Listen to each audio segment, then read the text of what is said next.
الرحيم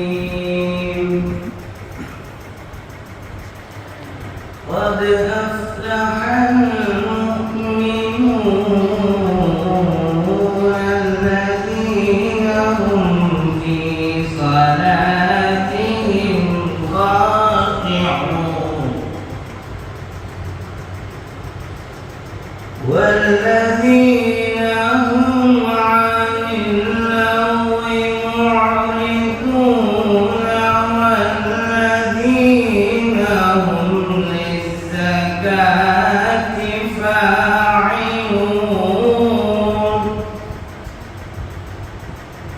والذين هم لفروجهم حافظون إلا على أزواجهم أو ما ملكت أيمانهم فإنهم غير ملومين فمن ابتغى وراء ذلك فأولئك هم العادون والذين هم لأماناتهم وعهدهم راعون والذين هم على صلواتهم يحافظون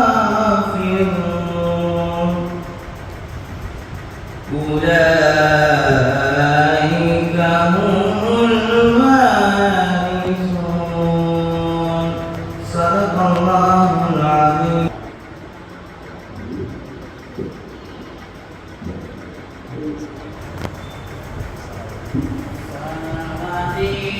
على النبي مع السلام هو خير الأنام وخير التمام.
السلام عليكم ورحمة الله وبركاته.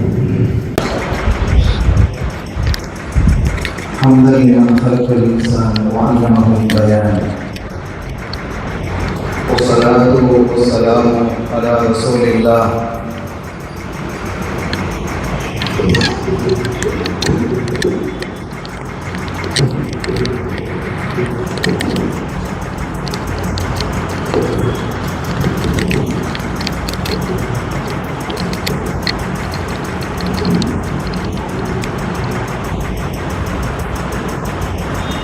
وعلى آله حزب الله وصحابه جند الله وبعد.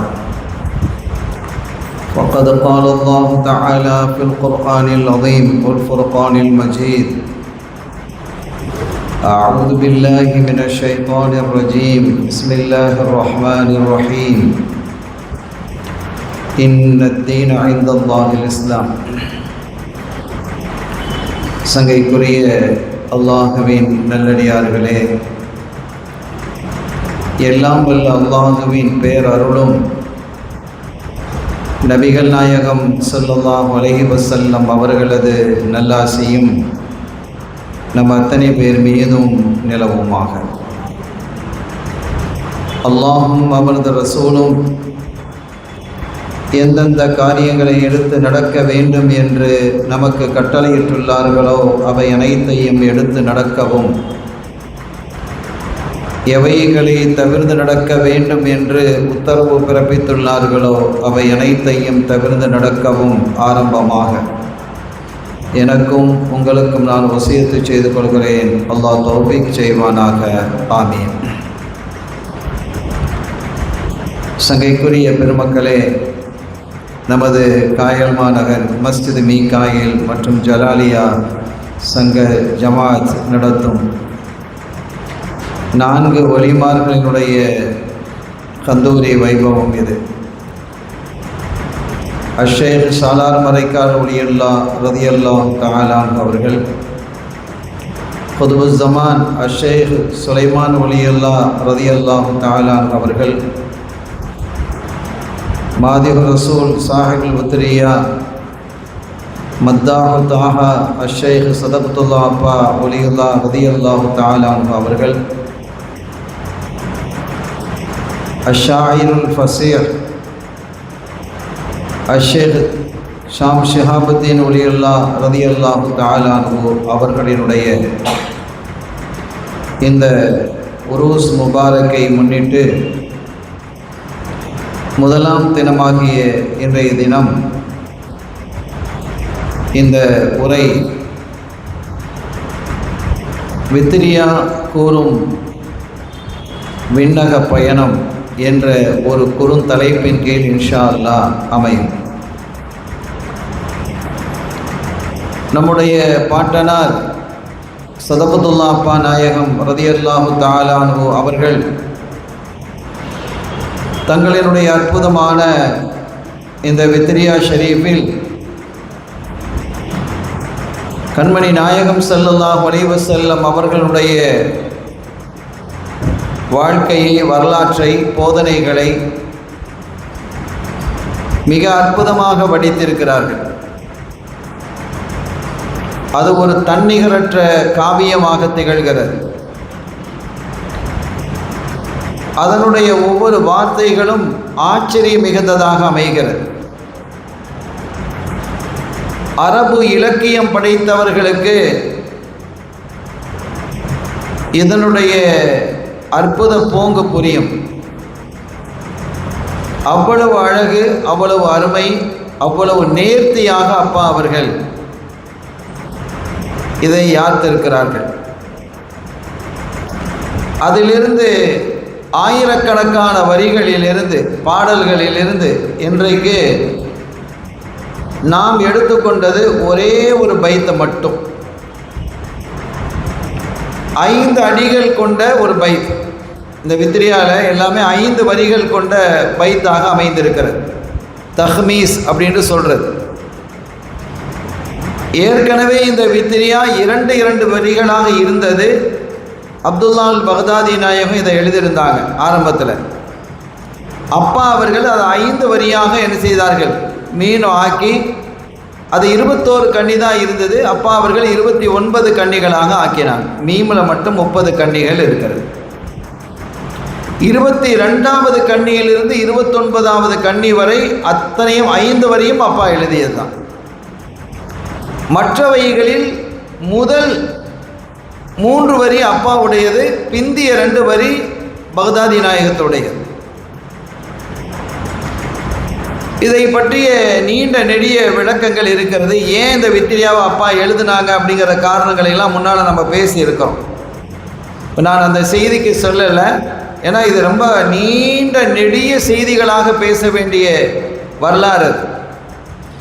இப்போ இத்தனை பைத்துகளில் ஒரே ஒரு பைத்தை மட்டும்தான், ஒரு கண்ணியை மட்டும்தான் இன்றைக்கி நம்ம விளக்கத்துக்காக எடுத்திருக்கிறோம். அதை முழுமையாக பேசுவதற்கும் நேரம் இல்லை. அந்த கண்ணியிலிருந்து ஒரு சில விஷயங்களை மட்டும் நாம் இங்கே சொல்ல இருக்கிறோம் இன்ஷா அல்லாஹ். இந்த பரக்கத்துக்காக வேண்டி அந்த பைத்தை மாத்திரம் நான் என்ன செய்கிறேன், இந்த ஒரு பைத்தை மட்டும் நம்ம படித்து அதனுடைய விளக்கத்தை நம்ம சொல்லுவோம். சரா நஹ்வ மௌலாஹு வ கத்தர கத்துனா லியஸ்தாத ஃபضலன் அவ் யுஹஃபிஃப கத்தனா ويرفع أسرا لو بقى قد قدنا إلى العرش والكرسي أحمد قدنا ونورهما من نوره يتلألأ. ஸல்லல்லாஹு அலைஹி வஸல்லம் மேராஜுக்கு போகிறாங்க. இந்த வரிக்கு, இந்த பைத்துக்கு, இந்த கன்னிக்கு இதனுடைய ஷரஹாக இருக்கக்கூடிய நஃபஹாத்துல் இத்ரியா என்ற அந்த கிரந்தத்தில் நீண்ட விளக்கங்களை எழுதுகிறாங்க. அதிலிருந்து சில குறிப்புகளை தான் நான் இப்போ உங்களுக்கு சொல்ல இருக்கிறேன். முதலாவதாக ஒரு திருக்குர்ஆன் ஆயத்திலிருந்து நம்ம இதை தொடங்குவோம். எல்லாமல்ல ரப்புல் ஆலமீன் அல்லாஹ் சொல்லும் பொழுது லஹல்கு ஸமாவாதி வல் அர்த் அக்பர் மின் ஹல்கின் நாஸ் வலாக்கின் அக்தரன் நாஸி லா யஅலமூன் என்கிறான். வானங்கள் பூமியினுடைய படைப்பு என்பது ரொம்ப பிரம்மாண்டமானது. எதை விட பிரம்மாண்டமானது? மனித படைப்பை விட பிரம்மாண்டமானதுங்கிறான். மனித படைப்பும் பிரம்மாண்டமானது தான். மனுஷ படைப்புங்கிறது ஒரு ஆச்சரியமானதா இல்லையா? நீங்கள் கொஞ்சம் சிந்தித்து பார்த்தா தெரியும். இந்த குர்ஆனுடைய வசனங்களை தர்ஜமா வச்சு மட்டும் விளங்க முடியாது. அது கடல், அது குர்ஆன் என்பது. வானங்கள், பூமி, இந்த இரண்டும் இதனுடைய படைப்புகள் அக்பர் மின் ஹல்கின் நாஸ், மக்கள் மனிதர்களுடைய படைப்பை விட பிரம்மாண்டமானதுங்கிறான். அப்போ மனித படைப்பு பிரம்மாண்டம் இல்லையான பிரம்மாண்டம், அதை விட அது பிரம்மாண்டங்கிறான். நீங்கள் மனித படைப்பை முதல்ல நீங்கள் சிந்திச்சு பாருங்க. ஒரு மனிதன், ஒரு பெண், ஒரு தாய் ஒரு குழந்தையை பெற்றெடுக்கிறார். அந்த குழந்தைக்கு பசிக்குது அப்படின்னு சொல்ல தெரியுமா? தெரியாது. தாகமாக இருக்கு அப்படின்னு சொல்ல தெரியுமா? தெரியாது. வயிற்றை வலிக்குது சொல்ல தெரியுமா? ஒன்றும் சொல்ல தெரியாது. சரி, குழந்தை பிறந்தா என்ன செய்யணும்? பால் குடிக்கணும், தாயிட்ட பால் குடிக்கணும். அது பால் குடிக்க போய் தெரியுமா? தெரியாது. அதுவும் தாய் தான் என்ன செய்யணும்? தூக்கி வச்சு பாலை குடிக்கணும், மடியில் வச்சு பாலை கொடுக்கணும். அப்படி தானே மனுஷன் இருக்கிறான். நம்மளாம் அப்படியே தான் இருந்துட்டு வந்திருக்கிறோம். நம்மளும் பிள்ளைகளை பெற்றுருக்கிறோம், பேர பிள்ளைகளை பார்த்துக்கிட்டு இருக்கிறோம். அப்போ ஒரு பால் கூட குடிக்க தெரியாததாக தான் நாம் இருந்தோம். ஆடு இருக்குது பாருங்க, ஆடு குட்டி போடுது. குட்டி போட்ட கொஞ்ச நேரத்திலேயே எழுப்பி நிற்குது. தாயினுடைய மடுவை போய் அது போய் என்ன செய்யுது? பால் குடிக்குது. குடிக்குதா இல்லையா? அது தூக்கி மடியில் வச்சுக்கிட்டு பால் கொடுக்குதா? எங்கேயாவது யார் வீட்டு ஆடாவது, உங்கள் வீட்டில் யாராவது ஆடு மடியில் தூக்கி வச்சு பால் கொடுத்துருக்க பார்த்துக்கிறீங்களா? அது ஆடு, மாடு, குதிரை எதுவாக இருந்தாலும் அந்தந்த மிருகங்கள் தன்னுடைய தாயினுடைய மடுவை தேடி சென்று பாலை குடிச்சிடும், எழுந்து நிற்கும். ஆனால் பிறந்த குழந்தைக்கு பொருளை கண்ணே தெரியாது, காதும் கேட்காது. கண்ணும் தெரியாது, காதும் கேட்காது. இப்போ தாய் ஆடு கொஞ்சம் தூரம் போயிடுச்சு, இந்த குட்டி கத்துதுன்னு வைங்க, அது அங்கேயிருந்து பதில் கொடுக்கும், தன் குட்டியினுடைய சத்தம் கேட்கும். அது கொடுத்த உடனே இதுக்கு நம்ம அம்மா பக்கத்தில் தான் இருக்கிறா அப்படின்னு இந்த ஆட்டுக்கு விளங்கிக்கணும், இந்த மாட்டுக்கு விளங்கிக்கணும். மனுஷன் மாட்டுக்கு தான் விளங்காது, மனுஷனுக்கு விளங்குமா? விளங்காது. மனிதனுக்கு தெரியாது தாயா அது யாரு ஒன்றும் விளங்காது. குழந்தைகளுக்கு எதுவும் விளங்காது, காதும் கேட்காது, கண்ணும் தெரியாது.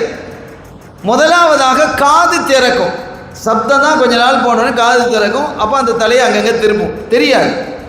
அதுக்கு பிறகு கண் திறக்கும். மனிதனுடைய படைப்பை அல்லாஹ் எப்படி வச்சுக்கிறான் பாருங்க, கண் திறக்கும்.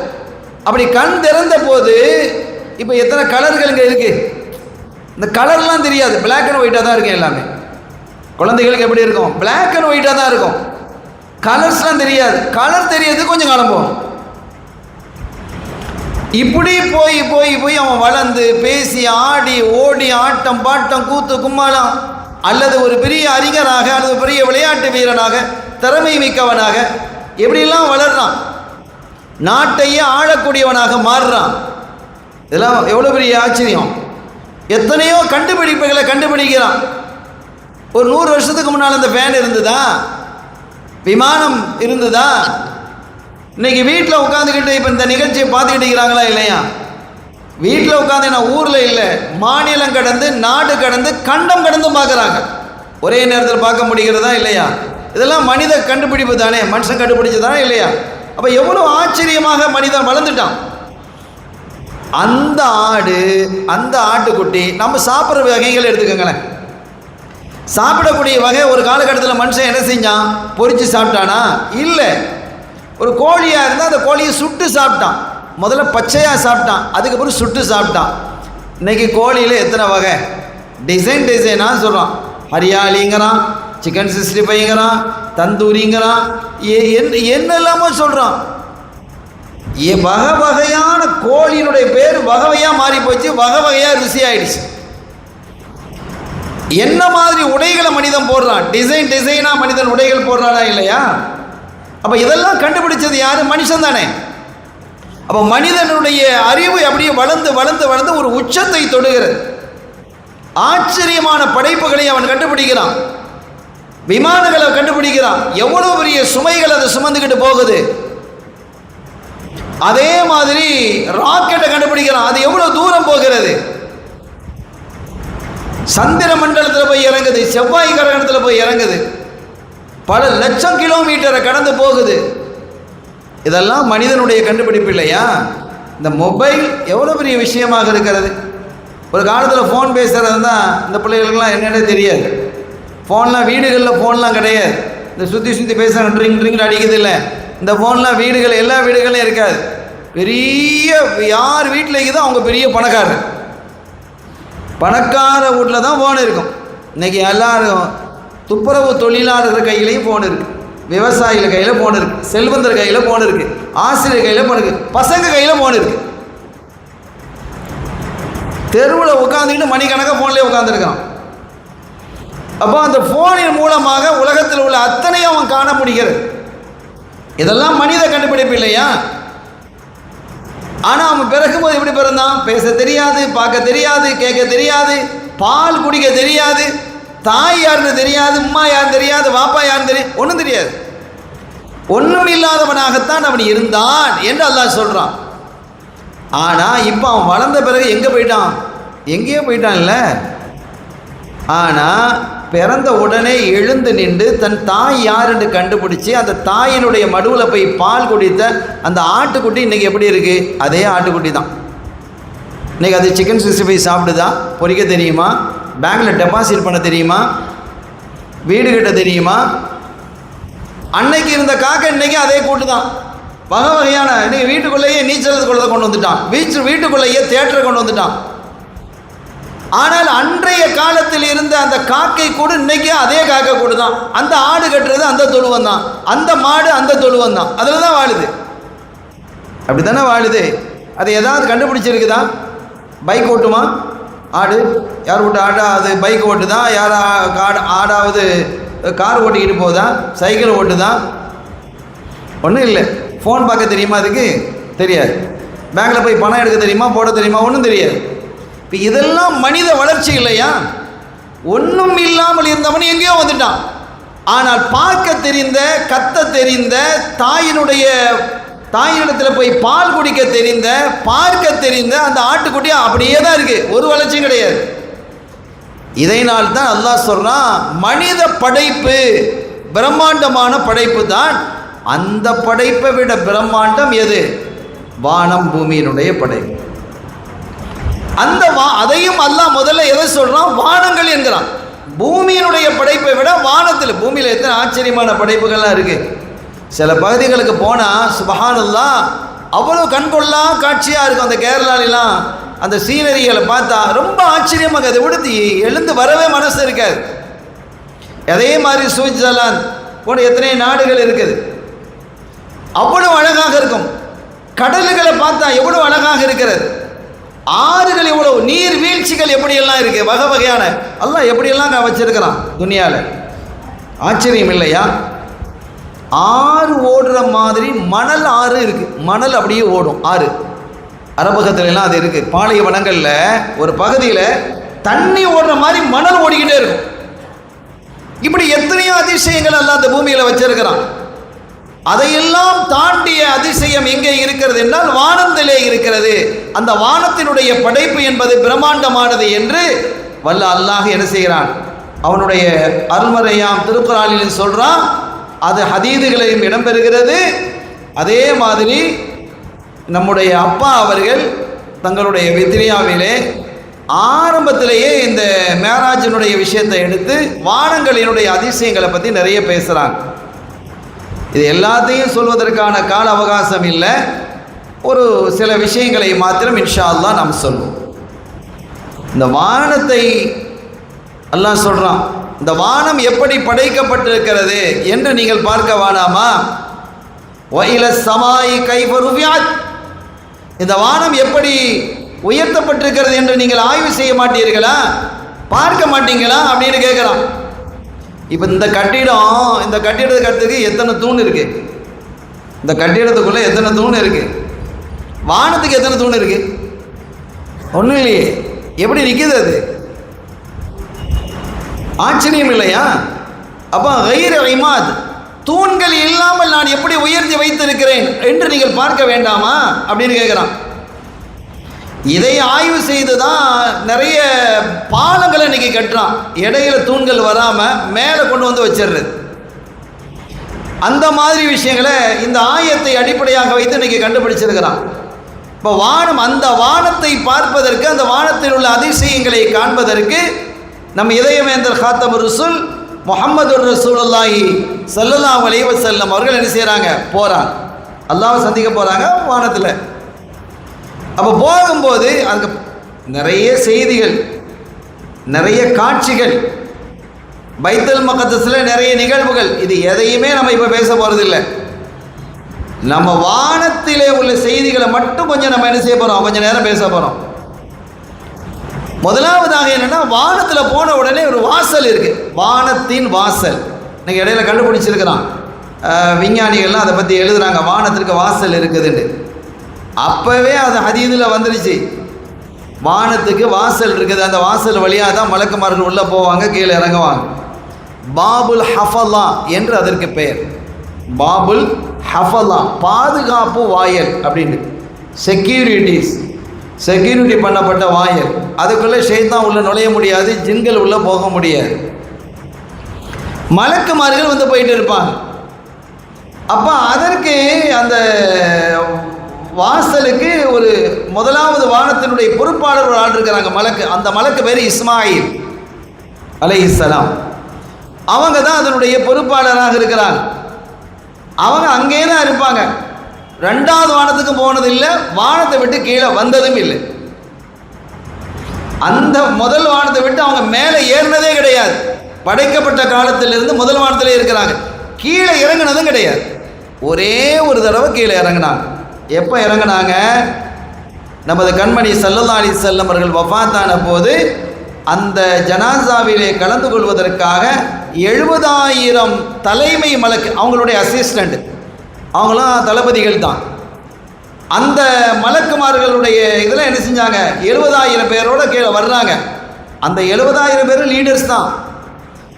அந்த ஒவ்வொரு 70,000 பேருக்கு கீழேயும் 1,00,000 மலக்குமார்கள் இருக்கிறாங்க. அப்போ 70,000 லட்சம் மலக்குகள், அவ்வளவு மலக்குகள் கண்மணி ஸல்லல்லாஹு அலைஹி வஸல்லம் அவர்களுடைய ஜனாசாவிலே கலந்து கொள்வதற்கு வந்தாங்க. அது அல்லாமல் வேற மலக்குகள் வந்தாங்க.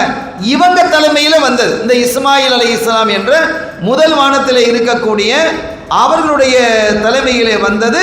இவ்வளவு பேர் என்ன செஞ்சிருக்கிறாங்க, வந்திருக்கிறாங்க. அப்போ முதல் வானத்தில் போன உடனேயே பல நபிமார்கள், எல்லா நபிமார்களும் சந்திக்க வந்தாங்க. யார? ஸல்லல்லாஹு அலைஹி வஸல்லம் அவர்களை சந்திக்க வந்தாங்க. எல்லாரும் நடந்து வந்தாங்க. ஒரே ஒரு நபி மட்டும் வாகனத்தில் வந்தாங்க. யார் அவங்க? நூஹ் நபி அலைஹிஸ்ஸலாம். அவங்க ரொம்ப வயசில் மூத்த ஆள் இல்லையா, அவங்கள மட்டும் அல்லாஹ் தஆலா, நீங்கள் வயசில் ரொம்ப பெரிய ஆளாக இருக்கிறீங்க. ஒரு கருத்தின்படி அவங்க அந்த துனியாவில் நபியாக வாழ்ந்தது 950 வருஷம். 1000 வருஷத்துக்கு 50 வருஷம் கம்மி. அவங்களுக்கு நபி பட்டம் வழங்கினது 200வது வருஷத்தில் ஒரு சொல்லின்படி. ஆக இந்த உலகத்தில் அவங்க 1150 வருஷம் வாழ்ந்துருக்கிறாங்க. இங்கே 50 வருஷத்துக்கே இழுக்குது. அப்போ 100 வருஷம் வாழ்ந்துறாரு அப்படின்னு சொன்னாலே ஒரு பெரிய செய்தியாக இன்றைக்கி பார்க்கப்படுது. 1150 வருஷம் வாழ்ந்துக்கிறாங்க. அப்போ அவ்வளோ பெரிய வயசு என்பதால் அவர்கள் மட்டும் ஒட்டகத்தில் என்ன செஞ்சாங்க, வாகனத்தில் அங்கேருந்து கண்மணி ஸல்லல்லாஹு அலைஹி வஸல்லம் அவர்களை சந்திக்கிறதுக்கு வந்தாங்க. மற்ற எல்லா நபிமார்களும் என்ன செய்யாங்க, நடந்து வந்தாங்க என்ற செய்திகளை நாம் பார்க்க முடிகிறது. கண்ணியத்திற்குரிய பெருமக்களே, 2வது வானத்துக்கு அவங்க போகிறாங்க.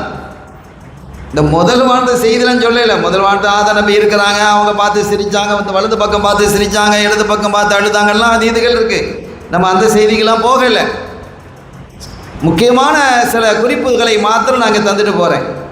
2வது வானத்துக்கு போகும்போது அங்கே சில மலக்குமார்களை பார்க்குறாங்க. அவங்க குதிரையினுடைய சூரத்தில் இருக்கிறாங்க. அந்த மலக்குமாருடைய தோற்றமே குதிரை மாதிரி இருக்கு. அந்த மலக்குமாருடைய தோற்றமே குதிரை மாதிரி இருக்குது. இவங்க யார் அப்படின்னு சொன்னால், ஸல்லல்லாஹு அலைஹி வஸல்லம் அவர்கள் யுத்த களத்திலே கலந்து கொள்ளும் பொழுது அவங்களுக்கு துணை நிற்கக்கூடியவர்கள். அவங்களுக்கு துணையாக இந்த மலக்குமார்களை ரப்பல் என்ன செய்வான், அல்லாஹ் அனுப்புவான். இப்படி 2வது வானத்தில் இந்த காட்சியெல்லாம் பார்த்ததுக்கு பிறகு அடுத்து 3வது வானம், 4வது அப்படி போயிட்டே இருக்கிறாங்க. 4வது வானத்தில் தான் நம்ம எல்லாம் சந்திப்பாங்க. நம்ம எல்லாரும் சந்தித்து ஆகணும். இஸ்ராயில் அலைஹிஸ்ஸலாம் யாராவது தப்ப முடியுமா? மலக்குல் மௌத் அவங்கள சந்திக்கிறாங்க. அவங்களுடைய தோற்றத்தை, அசல் தோற்றத்தை பார்க்குறாங்க. மலக்குமார்கள் மனித உருவில் வருவாங்க, வேறு உருவங்கள்லையும் வருவாங்க. நாய் பன்றியினுடைய உருவத்தில் வரமாட்டாங்க. மற்ற எல்லா உருவத்திலையும் வருவதற்கு அவங்களுக்கு அல்லாஹ் தஆலா என்ன செஞ்சுருக்கிறான், ஆற்றலை கொடுத்துருக்கிறான். ஆனால் அவன் ஒவ்வொரு மலக்குகளுக்கும் அசல் தோற்றம்னு ஒன்று இருக்குமா இல்லையா? அசல் தோற்றம், அந்த தோற்றத்தை அவங்க பார்க்குறாங்க. பார்த்தா இஸ்ராயில் அலைஹிஸ்ஸலாம் அவர்களுடைய தலை எங்கே இருக்குது அப்படின்னா அரிஷுக்கு கீழே இருக்குது. அவங்களுடைய 2 பாதமும் எங்கே இருக்குன்னா 7 பூமிக்கு கீழே இருக்குது. எப்படி இருக்கும்? இங்கே வரைக்கும் ஒருத்தன் வயந்து இப்படி வந்தான்னு வைங்க, ஒரே ஓட்டமாக ஓடிடுவோம், கபகபா வரன்னு ஓடிடுமா இல்லையா? பயந்து ஓடுவோம். அந்த மாதிரி தோற்றத்தை பார்த்தா எப்படி இருக்கும்? அப்போ இவ்வளோ பெரிய தோற்றத்தை பார்த்தா எப்படி இருக்கும்? ஸல்லல்லாஹு அலைஹி வஸல்லம் ஆச்சரியப்பட்டு பார்த்தாங்க. அவங்களே சொல்கிறாங்க, ஆச்சரியமான நிகழ்வுகள் நிறைய நான் பார்த்தேன், காட்சிகளை நிறைய பார்த்தேன் என்று அண்ணலம் கண்மணி நாயகம் ஸல்லல்லாஹு அலைஹி வஸல்லம் குறிப்பிடுகிறார்கள். அங்கே என்னன்னா ஒரே ஆட்டமும் ஓட்டமாக இருக்குது. அவர்களுக்கு கீழே பல லட்சக்கணக்கான மலக்குமார்கள் இருக்கிறாங்க. இஸ்ராயில் அலைஹிஸ்ஸலாம்களுக்கு கீழே பல லட்சக்கணக்கான மலக்குமார்கள் இருக்கிறாங்க. அவங்க வர்றதும் போகிறதுமா இருக்காங்க. என்ன விஷயம்? என்ன எல்லாம் ரூஹை கைப்பற்றுறது தான். ரூஹை உயிரை கைப்பட்டு கொண்டு வந்து வர்றது. இவங்க ஆர்டர் போட்டுக்கிட்டே இருப்பாங்க. நீ அங்கே போ, நீ காயல்படத்துக்கு போ, நீ ஆத்தூருக்கு போ, நீ மெட்ராஸுக்கு போ, நீ ஹைதராபாத்துக்கு போ, நீ மக்காவுக்கு போ, நீ மதீனாவுக்கு போ, நீ பகதாதுக்கு போ, நீ அமெரிக்காவுக்கு போ, நியூசிலாந்து போ, இப்படி அனுப்பிக்கிட்டே இருப்பாங்க. ஆர்டர் கொடுத்துக்கிட்டே இருப்பாங்க. அவங்க போகிறதும் ரூஹை கைப்பற்றிக்கிட்டே வந்துக்கிட்டே இருப்பாங்க. இவங்க உட்காந்து ஆர்டர்ஸ். இங்கே எல்லாருக்குமே இஸ்ராயில் தான் பேர், அந்த இஸ்ராயில் கூட்டாது. அப்போ இந்த மாதிரி அவர்கள் என்ன செய்கிறார்கள், ஒவ்வொரு காட்சியும் அவர்கள் கண்மணி நாயகம் ஸல்லல்லாஹு அலைஹி வஸல்லம் அவர்கள் பார்த்து கொண்டே போகிறாங்க. 5வது வானத்தில் அங்கே போன போது ஒரு அருமையான ஒரு மலக்கை பார்க்குறாங்க, அழகான மலக்கு. அவங்களுடைய நெற்றியிலே லா இலாஹ இல்லல்லாஹ் முஹம்மதுர் ரசூலுல்லாஹ் என்று எழுதப்பட்டிருக்கிறது. அவங்களை சுற்றி நிறைய மலக்குமார்கள் இருக்கிறாங்க. இந்த வானத்தினுடைய நிகழ்வுகள். அப்போ அவங்களை சுற்றி நிறைய மலக்குமார்கள் இருக்கிறாங்க. வகை வகையான தஸ்பீகள். இப்போ நாம அல்லாஹ் தஸ்பீஹ் செய்கிறோமா இல்லையா? சுப்ஹானல்லாஹ், அல்ஹம்துலில்லாஹ், அல்லாஹ் அக்பர், லா இலாஹ இல்லல்லாஹ், லா ஹவ்ல வலா குவத்த இல்லா பில்லாஹில் அலிய்யில் அஸீம், லா இலாஹ இல்லல்லாஹ், சுப்ஹானக இன்னி குன்து மினல் ஸாலிமீன். இதெல்லாம் தஸ்பீஹாத்துகள் தான். ஆனால் அவங்க வித்தியாசமான தஸ்பீஹாத்துகள்லாம் செஞ்சுக்கிட்டு இருந்தாங்க. நிறைய வித்தியாசமான வகை வகையான தஸ்பீகளை அவங்க செஞ்சுக்கிட்டே இருக்கிறாங்க. அதுதான் அவங்களுக்கு வேலை. நமக்கு தஸ்பீஹ் செய்கிறதுனால 33 தடவை என்னன்னா, என்னப்பா நேரம் காலம் தெரியாமல் இவர் தஸ்பீஹ் செஞ்சுக்கிட்டு இருக்கிறாரு, தொழிய முடிச்சாரா, துவா ஓதுவாரா, போக மாட்டோமா, பசிக்குது, இன்னும் கொஞ்சம் லேட் ஆகிட்டு நீங்கள் நேரத்தோடு முடித்தா என்ன அப்படின்னு நம்ம கேட்குற நிலவில் இருக்கிறோம். ஆனால் அவங்க காலமெல்லாம் தஸ்பீஹ் தான் செஞ்சுக்கிட்டு இருப்பாங்க. யார்? அந்த வழக்குமார்கள். ஆனாலும் அறிஞர்கள் எழுதுகிறாங்க, இந்த மலக்குமார்கள் வகை வகையான தஸ்பீஹ்கள் செய்தாலும் அல்லாஹ்வுக்கு பிரியமானது எதுன்னா மனிதர்கள் செய்யக்கூடிய தஸ்பீஹ் தான், நாம் செய்யக்கூடிய தஸ்பீஹ் தான். இப்போ அல்லாஹ் நம்ம மேலே எவ்வளோ கருணையாக இருக்கிறான்னு பாருங்கள். அதே மாதிரி அவங்க மீகாயில் அலைஹிஸ்ஸலாம் அவர்களை பார்க்குறாங்க. நம்ம பேர் அதுதானே, மலக்குமார்கள்லேயே மிக அழகான மலக்கு யாருண்டா மீகாயில் தான். ஸல்லல்லாஹு அலைஹி வஸல்லம் சொல்கிறாங்க, மலக்குமார்கள்லேயே ரொம்ப அழகான மலக்கு மீகாயில் அலைஹிஸ்ஸலாம் தானா. வலிமையான மலக்கு அப்படின்னு சொன்னால் ஜிப்ரீல் அலைஹிஸ்ஸலாம். அழகான மலக்குன்னா மீகாயில் அலைஹிஸ்ஸலாம். நான் மீகாயில் அலைஹிஸ்ஸலாம் அவர்களை பார்த்தேன். கண்மணி நாயகம் ஸல்லல்லாஹு சொல்கிறாங்க, அவ்வளவு அழகாக இருந்தாங்க. உச்சிலிருந்து உள்ளங்கால் வரைக்கும் அப்படியே குங்கும பூவால் அப்படி போர்த்தப்பட்டிருந்தார்கள். குங்குமப்பூ இவ்வளோ அழகாக இருக்கும், அந்த குங்கும பூவால் போர்த்தப்பட்டிருக்கிறாங்க. அப்படி குங்கும பூவால் என்ன செஞ்சாங்க, போர்த்தப்பட்டு இருக்கிறாங்க. அவ்வளவு அழகான மலக்காக சையதுனா மீகாயில் அலைஹிஸ்ஸலாம் அவர்களை நான் பார்த்தேன் என்று அவங்க குறிப்பிடுறாங்க. அவங்கள எங்கே பார்த்தாங்க அப்படின்னா 6வது வானத்தில் பார்க்குறாங்க. ஸல்லல்லாஹு அலைஹி வஸல்லம் 6வது வானத்தில் தான் அதை பார்க்குறாங்க. அந்த குங்குமப்பூ எப்படிங்கன்னா இறகுகள், இந்த கோழியில இந்த இறகு இருக்கும் இல்லை, இந்த மயில் இறகுலாம் இருக்குல்ல, அதே மாதிரி இறகுகள் குங்குமப்பூ மாதிரி இருக்குது. ஒவ்வொரு இறகிலையும் 1000 கண்கள் இருக்குது. அல்லாஹ் தஆலா அந்த கண்களை வச்சிருக்கிறான். அதில் அழகாக அந்த கண்களையும் வடிவமைச்சு அழகாக வடிவமைத்து ஒவ்வொரு இறகுலையும் 1000 கண்கள். அப்போ எத்தனை இறகு இருக்கும்? லட்சக்கணக்கான இறகு இருக்கும். அப்போ கோடிக்கணக்கான கண்கள். அந்த ஒவ்வொரு கண்களிலிருந்தும் ஒரு நாளைக்கு 70 துளி கண்ணீர் வடிகிறதாம். 70 துளி கண்ணீர்கள் வடிகிறது. எதனால் வடிகிறது என்று சொன்னால், இந்த உம்மத்திலே இருக்கக்கூடிய பாவிகளினுடைய பாவங்களை மன்னிப்பு வேண்டி அவங்கெல்லாம் அழுதான். நமக்காக வேண்டி அல்லாஹ் வச்சுக்கிறான் பாருங்க. நமக்குண்டா என்ன, நம்ம வச்சு ஒன்றும் இல்லை, ஸல்லல்லாஹு அலைஹி வஸல்லம் உம்மத்துங்கிறதுனால தான். பெரிய முகவரி நமக்கு கிடையாது. ஒரே முகவரி என்னதான், ரசூலுடைய உம்மத்துங்கிறதுனால தான். பெரிய செல்வம் தான், கோடீஸ்வரன் அப்படி அதெல்லாம் ஒன்றும் கிடையாது. அங்கே ஒன்றும் நிற்காது. கண்மணி ஸல்லல்லாஹு அலைஹி வஸல்லம் உம்மத்து என்பதால் இந்த பாக்கியத்தை எல்லாம் கொடுக்குறான். இந்த உம்மத்துக்காக வேண்டி அந்த மலக்கை அழகாக படைத்து அதில் கண்களை படைத்து அப்போ லட்சக்கணக்கான இறகுகளில் ஒவ்வொரு இறகிலையும் 1000 கண்களை படைத்து அதிலிருந்து ஒவ்வொரு நாளும் 70 சொட்டுக்கள் கண்ணீரை வடிய வைத்து அந்த கண்ணீரில் இருந்து மலக்குமார்கள் படைக்கிறாங்க. கர்ரூபியூன் என்று சொல்லக்கூடிய மலக்குமார்கள். அப்போ அது எதுக்காக, அது அந்த அழுகை இந்த பாவத்தை நினைத்து இந்த பாவத்தை மன்னிச்சிரு, இந்த உம்மத்துடைய பாவத்தை மன்னிச்சிரு ரஹ்மானே அப்படின்னு அல்லாஹ் தஆலா இடத்துல அவங்க வேண்டி அழுகிறாங்க. 7வது வானத்தில் பைத்துல் மஅமூர் அப்படின்னு ஒரு காபா இருக்கு.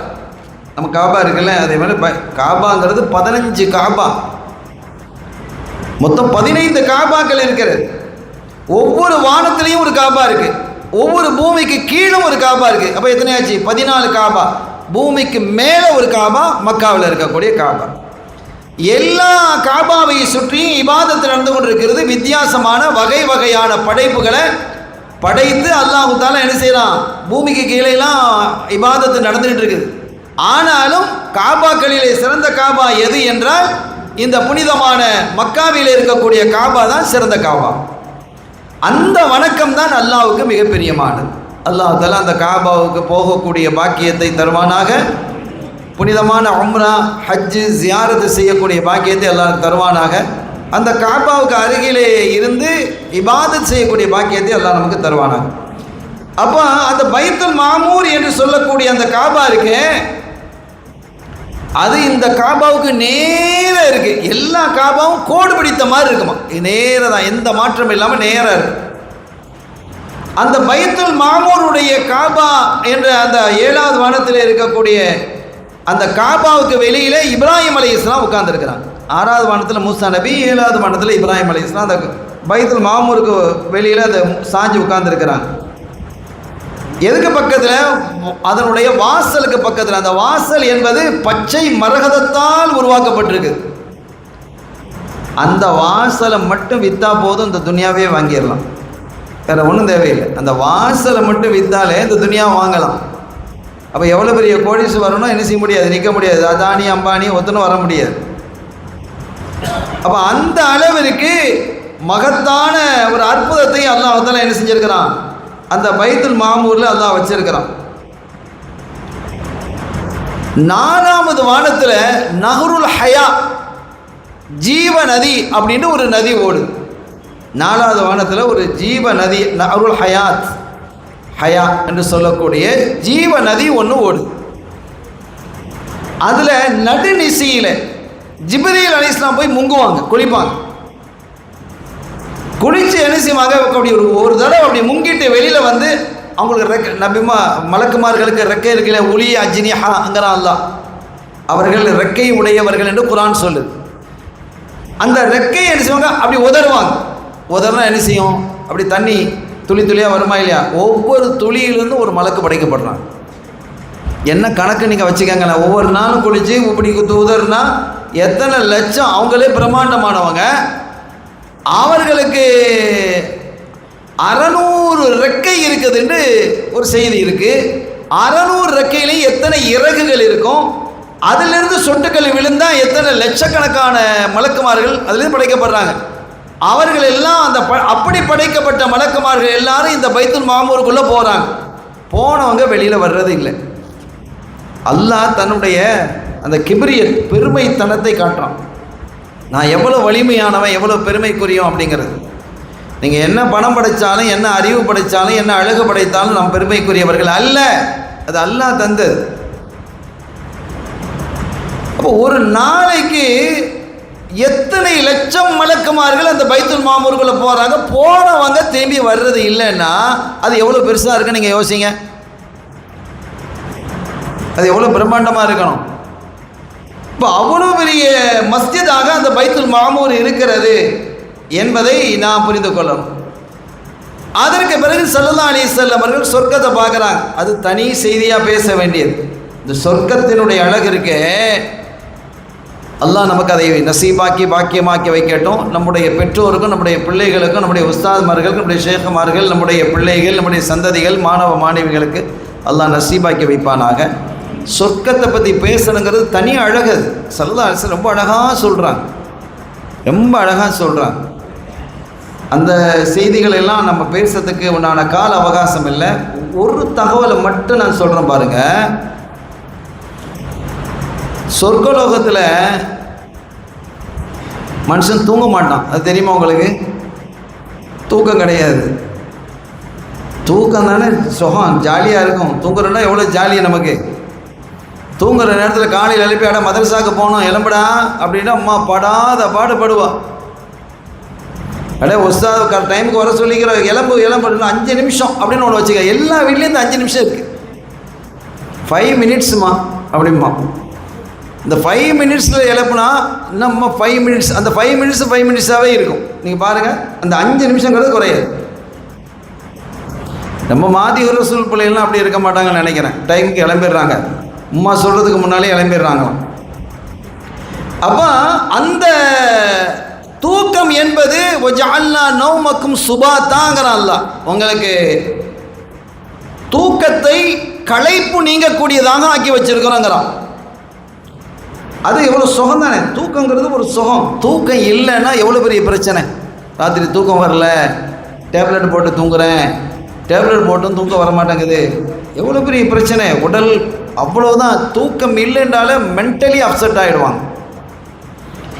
அல்லாஹ் நமக்கெல்லாம் ராகத்தான தூக்கத்தை தரணும். தொழுகை கலா இல்லாத தூக்கத்தை தரணும்.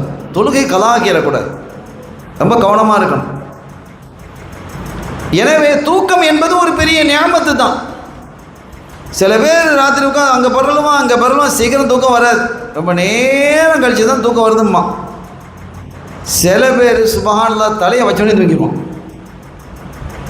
ராத்திரி பயங்கரமான இடி இடிச்சுக்கும், மழை பெஞ்சு காலை கிளம்பி மழையாக பெஞ்சதும்மா, இடி இடித்து ஊரெலாம் முழிச்சு உட்காந்துருக்கும். அப்போ அது பெரிய நியாமத்து. அது அவங்களுக்கு அல்லாஹ் கொடுத்த நியாமத். ஆனால் சொர்க்கலோகத்தில் தூக்கம் கிடையாது.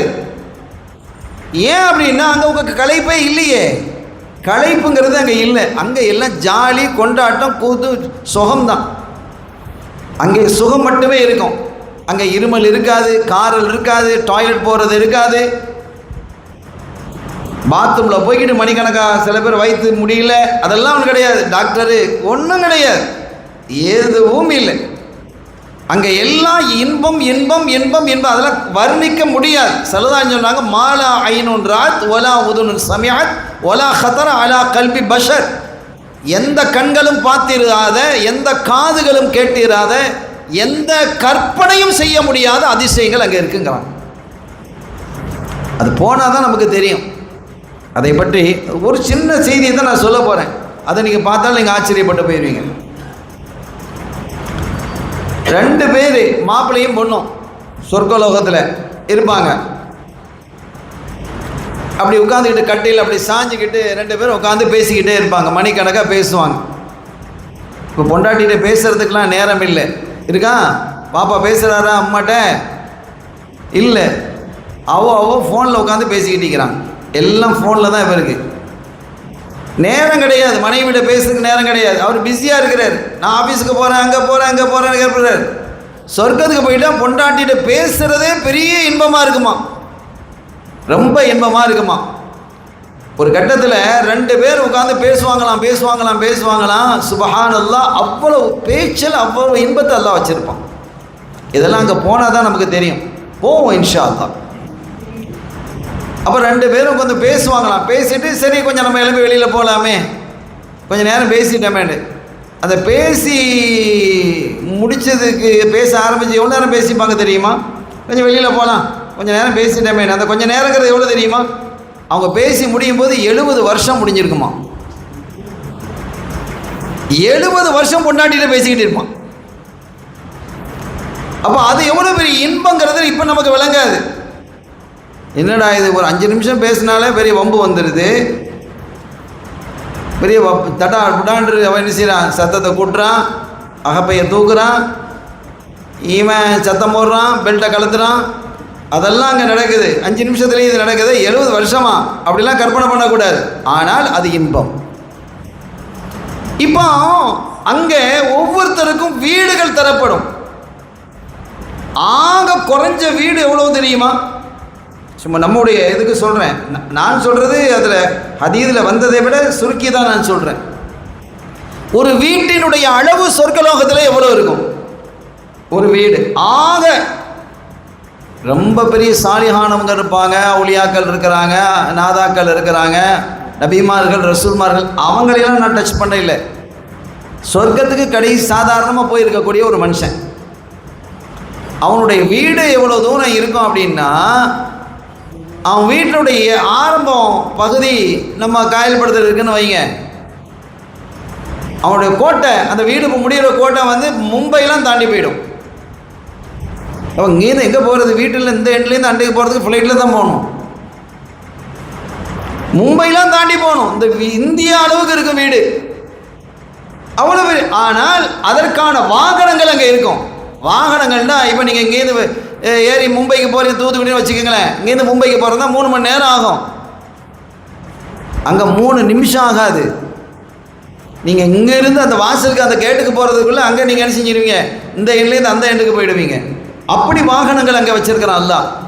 இதெல்லாம் சும்மா ஆடி காரு மாடி காருலாம் ஒன்றும் கிடையாது. இதெல்லாம் ஒன்றுமே இல்லாமல் போயிடும், சீண்டு போயிடும். அவ்வளோ பெரிய அற்புதங்களே அல்லாஹ் வச்சுருக்கிறான். சரி, இவ்வளோ பெரிய வீட்டில் எத்தனை பேருமா இருக்கிறது யோசிப்போமா இல்லையா? இந்த வீட்டில் எவ்வளோ, ஒவ்வொருத்தருக்கும் ஒரு வீடை கொடுத்தா, நம்ம ஊரில் கொடுக்குறாங்களா இல்லையா? ஒவ்வொரு பொம்பளை பிள்ளைங்க ஒரு வீடு கொடுக்குற மாதிரி ஒருத்தர் வீடு கொடுத்தா அந்த வீட்டில் எத்தனை பேர் தான் இருக்கிறது கேள்வி வருதா இல்லையா? இப்போ நம்ம இருக்கிறோம், அம்மா இருப்போம், வாப்பா இருப்போம், பிள்ளைகள் இருக்கிறாங்களா, ஒரு 5 பேர் 6 பேருக்கு இவ்வளோ பெரிய வீடை வச்சு என்ன செய்யணும் ஒரு கேள்வி வருதா? நம்ம பிள்ளைகள் அவங்க கல்யாணம் முடிச்ச பிள்ளைங்க தான் அவங்க பிள்ளையோட இருப்பாங்க, நம்ம வாப்பா அவங்களோட இருப்பாங்க. அப்போ நம்ம பிள்ளைகளோட இருப்போம். அப்போ நம்ம பார்த்தா மிஞ்சி போனால் வீட்டில் 2 பேர் தான் இருக்கிறோம், மாப்பிள்ளையும் பொண்ணும் தான். பிள்ளைகள்லாம் அவங்க மாப்பிள்ளை பொண்ணோட இருப்பாங்க. அப்போ இந்த 2 பேர் இருக்கிறதுக்கு இவ்வளோ பிரமாண்டமான வீடா? சாதாரணமாக இங்கே கொஞ்சம் பெரிய வீடாக இருக்குன்னு வைங்க, ஒரு பிரமாண்டமான பங்களாவை கட்டியாச்சு. எல்லோரும் கொஞ்சம் வெளியூருக்கு போய்க்கிறாங்க. 2 பேர் தான் என்ன செய்யுங்க, லாத்தாவும் அம்மாவும் இருக்கிறாங்க. ஒரு 2 அந்த வீட்டில் இருந்தால் வீட்டில் இருக்கிறதுக்கு பயமாக இருக்குதுங்க, இவ்வளோ பெரிய வீட்டை கட்டி போய் வச்சுக்க, மெத்தைக்கு போகிறதுக்கே பயமாக இருக்குமா, இயல்பு. அப்போ அவ்வளோ பெரிய, அங்கே தான் பயம் என்பதே இல்லை. ஆனாலும் அவ்வளோ பெரிய வீடு எதற்குன்னு ஒரு கேள்வி வருதா இல்லையா? அதுக்கு அதிசயத்தை பாருங்கள். ஒரு சஹாபி ஸல்லல்லாஹு அலைஹி வஸல்லம் அவங்கள்ட்ட கேட்குறாங்க, யார் ரசூலல்லாஹ், சொர்க்கலோகத்தில் குழந்தை பெற முடியுமா, புள்ள பெற்றுக்கிடுவாங்களான்னு கேட்குறாங்க. ஆமாண்டாங்க ஸல்லல்லாஹு அலைஹி வஸல்லம். குழந்தை அங்கேயும் குழந்தை பெறும். அந்த குழந்தைகள்லாம் பாக்கியமான குழந்தைகள் தான். அந்த ஊரில் வந்து வம்பு காக்கிறது கொள்வது ஒன்றும் இல்லையே. அட ஓதுடா படிடா ஒன்றும் கிடையாது. அந்த பிள்ளைகளுக்கு எல்லாம் ஜாலி தான், சொர்க்க பிள்ளைகள் இல்லையா? அங்கே போனாலும் நம்ம குழந்தைகளை பெறுவோம், குழந்தைகள் பெறுவாங்க அப்படிங்கிறாங்க. அந்த குழந்தை பெறக்கூடிய முறை என்ன தெரியுமா? அதான் ஆச்சரியம். இப்போ அந்த வீட்டுக்கான இவ்வளோ பிரமாண்டமான வீடு ஏன் அப்படிங்கிறது உங்களுக்கு தெரிஞ்சிடும். இந்த மாப்பிள்ளை பொண்ணு இருக்கிறாங்களா இல்லையா, எங்க இன்றைக்கி ஒரு குழந்தை பெற்றுக்கிடுவோமா அப்படின்னு முடிவு செய்வாங்களாம். இன்றைக்கி ஒரு குழந்தை பெற்றுக்கிடலாமா அப்படின்னு முடிவு செஞ்சால் சரிம்பாங்க, ஒரு வாழ்க்கையை நடத்துவாங்க. அன்னைக்கே அவன் ஹம்பிள் ஆகிடுவாங்க, குழந்தை உண்டாயிடும், அன்னைக்கே குழந்தைய பெற்றெடுத்துருவான், முடியுது. எல்லாம் அங்கனையே பிறந்து பிறந்த குழந்தைய இனி அதை பால் கொடுக்கறது, அதை கொடுக்கறது, தண்ணியை கொடுக்கறது, மருந்தை கொடுக்கறது, தடுப்பூசி, அந்த ஊசி, ஸ்கேன், ஒரு மண்ணாங்கனே கிடையாது. பிறந்த உடனேயே அந்த குழந்தை 33 வயசில் வளர்ந்துடும், அவ்வளோதான். வாப்பாவுக்கும் பிள்ளைக்கும் ஒரே வயசு தான். இப்போ அந்த பிள்ளை எங்கே இருக்கும்? அந்த வீட்டில் இருக்கும். ஒரு நாளைக்கு ஒரு பிள்ளை பெற்றான்னு வைங்க, எத்தனை பிள்ளை? பெரிய கூட்டமாக, ஜும்மா கூட்டமாக தான் எங்கள் வீட்டில் பூரா. கலகல சாப்பாடுக்கு பிரச்சனை இல்லை, என்னென்ன கேட்குறோமோ அதெல்லாம் வந்து வந்து வந்து அப்படி உட்காருது. ஃப்ரைட் ரைஸா வந்துடு சாப்பிடு, சிக்கன் 65வா அப்படி, தந்தூரியா பந்தூரியா, எல்லாம் அங்கனே எல்லாம் நினைச்சதெல்லாம் தட்டு தட்டு அப்படி பறந்து வந்து இருக்கும்.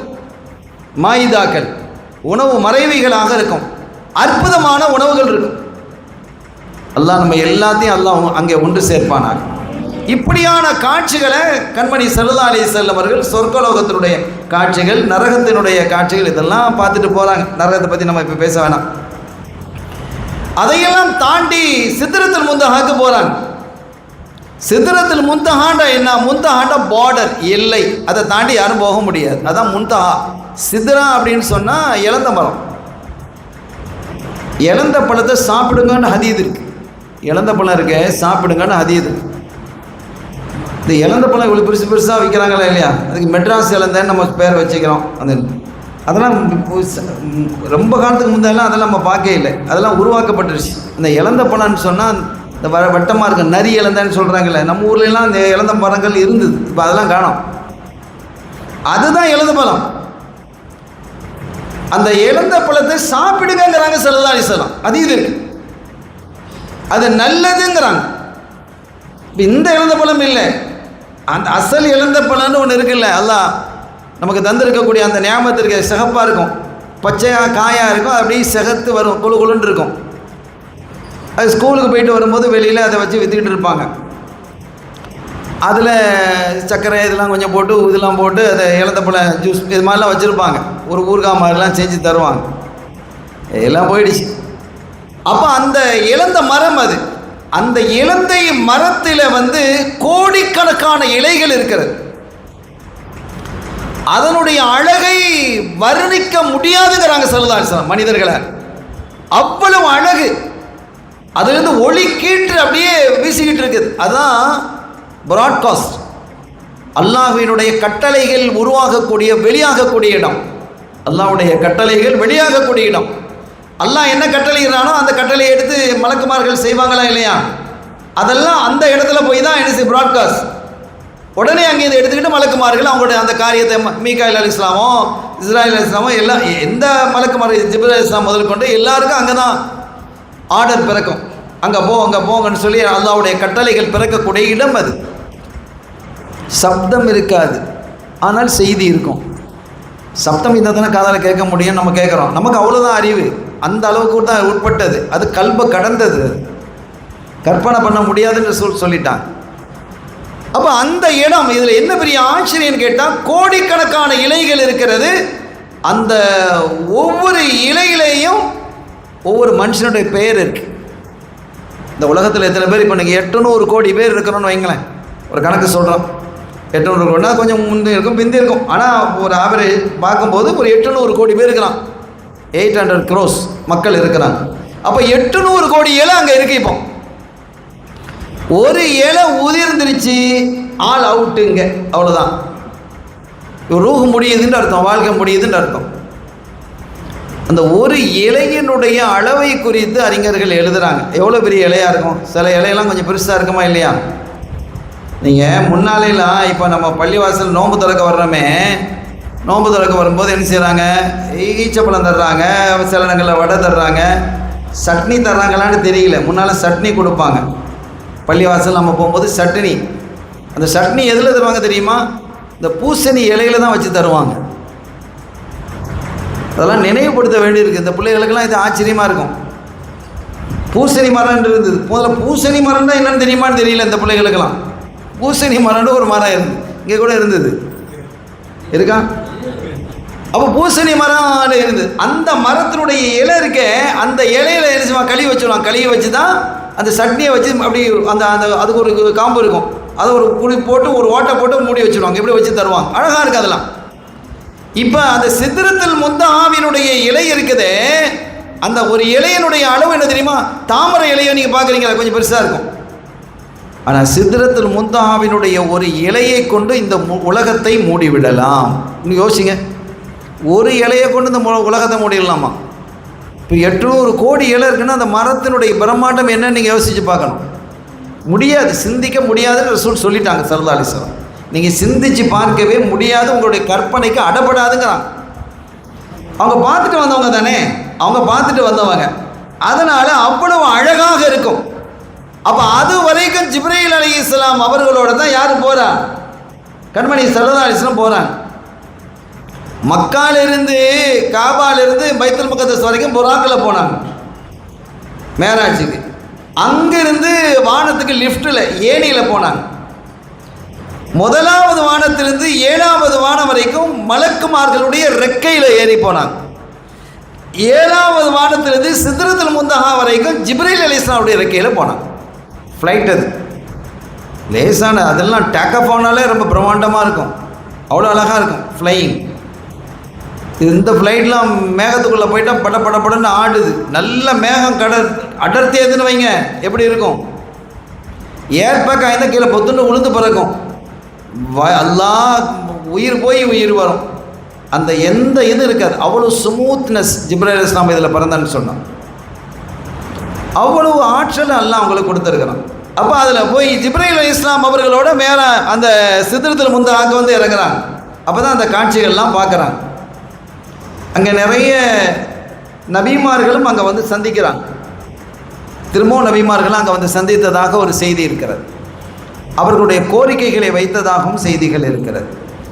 ஸல்லல்லாஹு அலைஹி வஸல்லம் அவர்களை வழி அனுப்பி வைப்பதற்காக வர்றாங்க. எல்லாரும் வழி அனுப்பி வைக்கிறாங்க. ஜிப்ரீல் அலைஹிஸ்ஸலாம் அவங்களும் சேர்ந்து வழி அனுப்பி வைக்கிறாங்க. இப்போ ஸல்லல்லாஹு அலைஹி வஸல்லம் கேட்டாங்க, ஜிப்ரீலை இதுவரைக்கும் நீங்கள் வந்துட்டு என்னை விட்டுட்டு போகிறீங்களே, அது நியாயமா அப்படின்னு கேட்குறாங்க. யாரும் சொல்லலாம், இதுக்கு மேலே வர்றதுக்கு எனக்கு உத்தரவு இல்லை, எனக்கு உத்தரவு இல்லை. ஏன்னா இது வந்து ஒளிக்கடல்.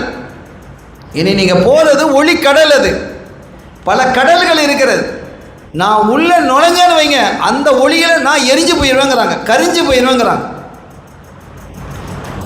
ஜிப்ரீல் அலைஹிஸ்ஸலாம் எவ்வளோ பெரிய ஆள், அவங்க ஒளியினால் படைக்கப்பட்டவங்க தான். ஒளியினால் படைக்கப்பட்டவங்க, அதை விட பவர்ஃபுல் ஒளிகள் அங்கே இருக்குது. அதில் நான் கரிஞ்சு போயிடுவேன்னு சொன்னால் அது எவ்வளோ பெரிய ஒளி. அந்த ஒளிக்குள்ளே யாரை போக சொல்கிறாங்க? ரசூலுல்லாஹ்வை போக சொல்கிறாங்க. இது யோசிக்கணும். அப்போ என்ன அப்படின்னா, அந்த ஒளிகள் எல்லாம் ஸல்லல்லாஹு அலைஹி வஸல்லம் ஒளியிலிருந்து தான் படைக்கப்பட்டது. ஸல்லல்லாஹு அலைஹி வஸல்லம் ஒளி எங்கிருந்து வந்தது? அல்லாஹ்விடமிருந்து வந்தது. மின் நூறு இல்லா, அல்லாஹ்வுடைய ஒளியிலிருந்து வந்தவங்க அவங்க. அதனால் அந்த ஒளி அவர்களை ஒன்றும் செய்யலை. ஜிப்ரீல் அலைஹிஸ்ஸலாம் வந்து 600 ரெக்கை இருக்கு. ஒரு ரெக்கையால் இந்த பூமியை அடித்தா பூமி சிதறுண்டு போயிடுமா. அவங்களே அதுக்குள்ளே போக முடியலன்னா ஸல்லல்லாஹு அலைஹி வஸல்லம் அதுக்குள்ளே போகிறாங்கன்னா அப்போ நம்ம அதை புரிஞ்சுக்கிடணும். கண்மணி நாயகத்தினுடைய ஆற்றல் அவங்களுக்கு எவ்வளோ பெரிய வல்லமை அல்லாஹ் கொடுத்திருக்கிறான் என்பதை புரிந்து கொள்வதற்கு அற்புதமான ஒரு இடம் அது. அப்போ அதை கடந்து என்ன செய்கிறாங்க, போகிறாங்க. போகும்போது அந்த அந்த இது இருக்குல்ல, அந்த அந்த சித்ரத்துல் முன்தஹா என்ற அந்த மரத்திலிருந்து 4 நதிகள் உருவாகுது. 2 நதிகள் பூமிக்கு வந்துடுது. 2 நதி சொர்க்கத்துக்குள்ளே ஓடுது. சொர்க்கத்துக்குள்ளே ஓடக்கூடிய நதி எது? ஒன்று ஹவுதுல் கௌதர், இன்னொன்று சல்சபீல். இந்த 2 நதியும் சொர்க்கத்துக்குள்ளே ஓடுது. இன்னொரு நதி எதுன்னா நைல் நதி, இன்னொன்று யூப்ரட்டிஸ் நதி. நைல் நதி எஜிப்டில் ஓடுது, யூப்ரட்டிஸ் நதி பக்தாத் ஈராக்கில் ஓடுது. இந்த 2 நதிகள் சொர்க்க நதிகள் என்று அதற்கு பெயர். அப்போ அது எங்கேருந்து இறங்குறது, அந்த சொர்க்கத்திலேருந்து அந்த நதியெல்லாம் பூமிக்கு எப்படி வருது அப்படின்லாம் கேள்வியெலாம் இருக்கா இல்லையா? அதெல்லாம் விஞ்ஞானபூர்வமாக இன்றைக்கி நிறைய நிரூபணம் செய்வதற்கான ஆதாரங்கள் நிறைய குவிந்திருக்கிறது. ஆக அந்த சித்ரத்துல் முன்தஹாவை தாண்டி சல்லல்லாஹு போகிறாங்க. அப்படி போகும்போது பல்வேறு கடல்களை அவங்க பார்க்குறாங்க. இதில் முக்கியமான ஒரு செய்தியை நான் சொல்லிடுறேன். இப்ராஹிம் அலைஹிஸ்ஸலாம் அவர்களை சந்திச்சாங்களா இல்லையா? 7வது வானத்தில் பைத்துல் மாமூருக்கு வெளியில் அவங்க சாஞ்சி உட்கார்ந்துருந்தாங்க. ரசூலுல்லாஹ்வை எதிர்பார்த்துட்டு உட்கார்ந்துருந்தாங்க. அப்போ சல்லல்லாஹு அலைஹி வஸல்லம் அவர்களை கண்டோடனே மகனே நடிச்சாங்க. ஏன்னா அவங்களோட வாரிசுகள் தானே வர்றாங்க. இப்ராஹிம் நபியினுடைய பிள்ளை தானே சல்லல்லாஹு அலைஹி வஸல்லம், மகனே இப்னின்னு அழைச்சாங்க. அதே மாதிரி இவங்களும் ஆதம் அலைஹிஸ்ஸலாம் அவர்களும் சல்லல்லாஹு அலைஹி வஸல்லம் இப்னி, மகனே, யா புனை, மகனேன்னு அழைச்சாங்க. மற்ற எல்லா நபிமார்களும் ரசூலுல்லாஹ்வை யா அஹி, எங்களுடைய சகோதரரேன்னு அழைச்சாங்க. நபிமார்கள்லாம் ரசூலுல்லாஹ்வை சகோதரரேன்னு அழைச்சாங்க. ஆதம் அலைஹிஸ்ஸலாம் அவர்களும் இப்ராஹிம் அலைஹிஸ்ஸலாம் மகனேன்னு அழைச்சிட்டு சொன்னாங்க. இப்ராஹிம் அலைஹிஸ்ஸலாம் சொல்கிறாங்க, மகனே, உங்களுடைய உம்மத்துக்களை நீங்கள் சொர்க்கலோகத்தில் மரம் நடச் செய்யுங்கள் அப்படின்னு சொன்னாங்க.